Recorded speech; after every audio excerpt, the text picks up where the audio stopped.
दोस्तों, आज की कहानी है उम्मीद। सुबह सुबह दरवाजे पर दस्तक हुई। तब अन्नपूर्णा जी ने दरवाजा खोला।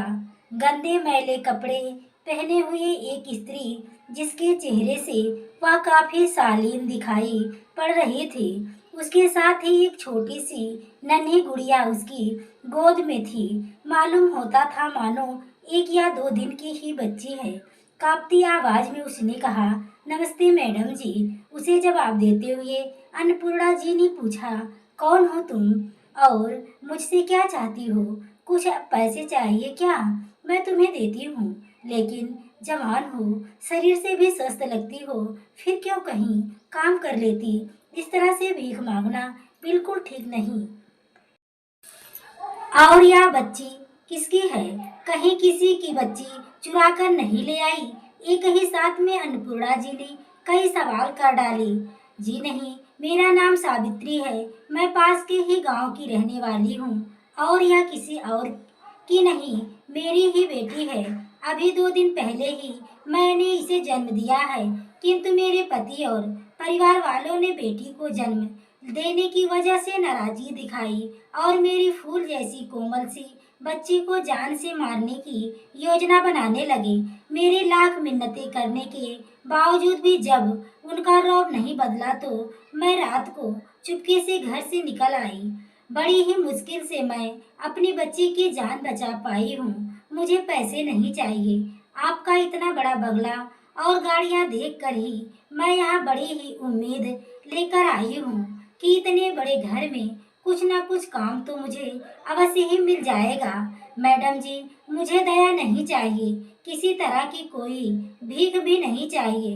मुझे अब अकेले ही अपनी बेटी को बड़ा करना है, पालना है और इसे अपने पैरों पर खड़ा करना है। उसकी बात सुनकर और प्रभावशाली ढंग से देखकर अन्नपूर्णा जी ने उसे काम पर रख लिया। यूं तो अन्नपूर्णा जी के घर में कई नौकर चाकर थे, किंतु वह स्वभाव से बेहद दयालु थी। पढ़ी लिखी, समझदार तथा एक आकर्षक व्यक्तित्व वाली थी।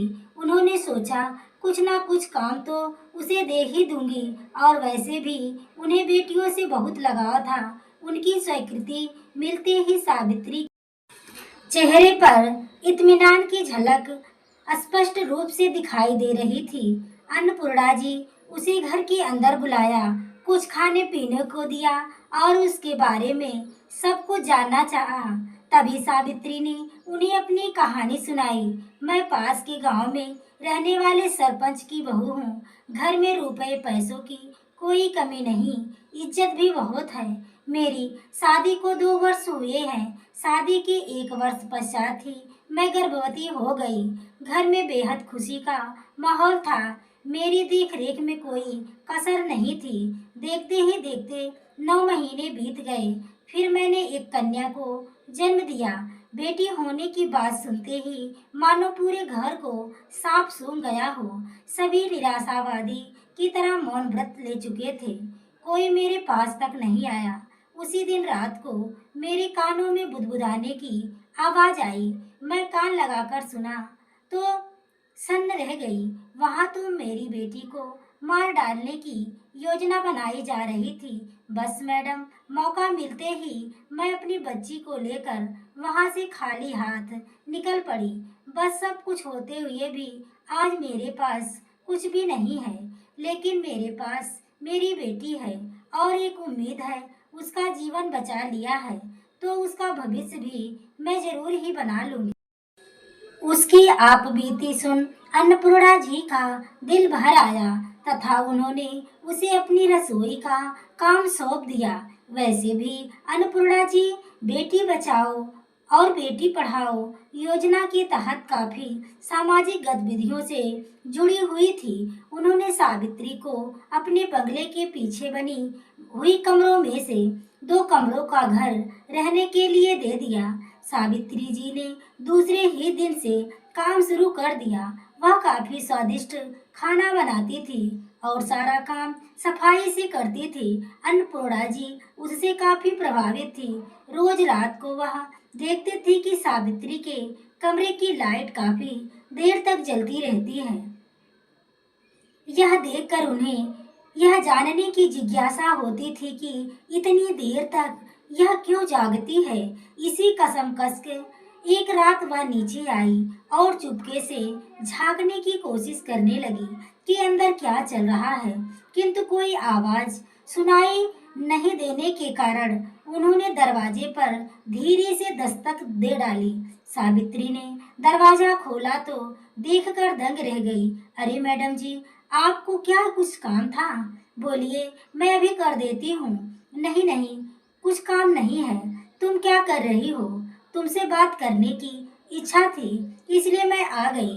अन्नपूर्णा जी ने कहा। जी आई, बैठिए, सावित्री ने विनम्रता से कहा। अन्नपूर्णा जी कुर्सी पर बैठी हुई देखा कि सावित्री के कमरे में कुछ किताबें रखी हैं, जो शायद उसने अपनी पहली वेतन से खरीदी होगी। तभी वह सावित्री से पूछ बैठी, यह किताबें? और अन्नपूर्णा जी ने कुछ किताबें उठाकर पन्ना पलटना शुरू किया तो वह दंग रह गई, क्योंकि वह हिंदी और अंग्रेजी की कहानियों की किताबें थी। तभी उन्होंने सावित्री से पूछा, क्या तुम पढ़ी लिखी हो? सावित्री ने तब उन्हें बताया, जी हाँ, मैंने बीए किया है, किंतु इतनी जल्दी मैं नौकरी कैसे ढूंढती। तभी उसकी बात काटते हुए अन्नपूर्णा जी बोली, अरे तुमने पहले क्यों नहीं बताया? मैं आज से ही किसी अच्छे स्कूल में तुम्हारे लिए बात करती हूँ। सावित्री खुशी से फूले नहीं समा रही थी। कुछ ही दिनों में एक अच्छे स्कूल में हायर सेकेंडरी की टीचर की पद पर काम करने लगी। धीरे धीरे वक्त निकलता गया। उसकी बेटी कोमल भी बड़ी हो रही थी। वह भी अपनी माँ की तरह ही शालीन सरल स्वभाव वाली थी।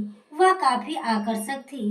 अन्नपूर्णा जी हमेशा उन दोनों का ख्याल रखती थी, उनके साथ थी, इसलिए सावित्री को कोई डर नहीं था। धीरे धीरे कोमल की पढ़ाई का खर्च बहुत ही अधिक बढ़ने लगा। सावित्री उसकी पढ़ाई को लेकर चिंतित रहने लगी थी। उसको चिंतित देख अन्नपूर्णा जी चिंता का कारण पूछा। तब सावित्री ने कहा, मेरी बेटी कोमल को मेडिकल कॉलेज में प्रवेश मिल गया है, परंतु वहाँ की फीस बहुत ज्यादा है। मैं इस बात को लेकर बहुत परेशान हूँ कि यह सब मैं कैसे कर पाऊंगी। अन्नपूर्णा जी तो बेटियों की प्रगति के लिए हमेशा ही तैयार रहती थी। उन्होंने तुरंत ही उसकी फीस की जिम्मेदारी भी उठा ली। धीरे धीरे समय बीतता गया और कोमल की पढ़ाई पूरी हो गई और वह एक बहुत बड़े अस्पताल में डॉक्टर के रूप में कार्यरत हो गई। कोमल बहुत ही मेहनत और लगन से काम करने वाली लड़की थी और अपने मरीजों का बहुत ख्याल रखती थी और बड़े ही प्यार से उनके साथ रहती थी। अस्पताल में वह सभी की प्रिय थी। अचानक एक दिन उनके अस्पताल में एक अधेड़ उम्र का व्यक्ति भर्ती हुआ था, जो काफी कमजोर लग रहा था। शायद किसी बड़ी बीमारी की चपेट में आ गया था। खून भी शरीर में काफी कम हो गया था। उसे देखने तथा उसका इलाज करने की जवाबदारी डॉक्टर कोमल को सौंपी गई थी। वह उस इंसान से मिली, उसकी तबीयत का हाल चाल भी पूछा तथा उसका इलाज शुरू कर दिया। खून की अत्यधिक कमी की वजह से सबसे पहले उन्हें खून चढ़ाना था, लेकिन उनके खून से किसी का खून नहीं मिल रहा था। किंतु जैसे ही कोमल ने उनका ब्लड ग्रुप देखा, वह खुशी से झूम उठी। बोली, या तो मेरा भी ब्लड ग्रुप है, मैं इन्हें अपना खून दे सकती हूँ। तुरंत ही उसने अपना रक्तदान कर दिया। मरीज के शरीर में रक्त पहुँचते ही उसमें थोड़ी सी ताकत आई।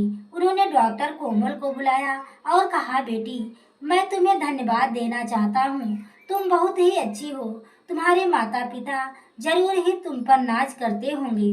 बाबा, आप आराम कीजिए। यह कहकर कोमल वहां से चली गई। उसे डर था कि कहीं वह इंसान उसे उसके माता पिता के बारे में ना पूछ ले, क्योंकि वह अपने पिता के बारे में सब जानती थी। अचानक उसी दिन सावित्री की तबीयत खराब हो गई और अन्नपूर्णा जी उन्हें अस्पताल ले आई। सावित्री को उस मरीज की बाजू वाले पलंग पर ही लेटाया गया। वह बेहोशी की हालत में थी। कोमल लगभग दौड़ती हुई माँ की आवाज लगाती हुई आई। तभी बाबा ने भी करवट बदली और सावित्री को चिंतित देख पलंग से उठ बैठे। पूछा, क्या हो गया कोमल बेटी? कोमल ने अपनी माँ की तरफ इशारा करते हुए कहा, देखो ना बाबा, मेरी माँ की भी तबीयत बहुत खराब हो गई। उनके लिए आप भी भगवान से प्रार्थना करिए। बाबा ने जैसे ही उसकी माँ की तरफ देखा तो उनके पैरों तले जमीन खिसक गई। अरे अरे, यह तो सावित्री है। तो क्या कोमल मेरी बेटी है? मन बेचैन था, घबराहट हो रही थी। वह भी सावित्री की होश में आने का इंतजार कर रहे थे। कहीं सावित्री ने दूसरी शादी तो नहीं कर ली? नहीं नहीं, वह ऐसा नहीं कर सकती।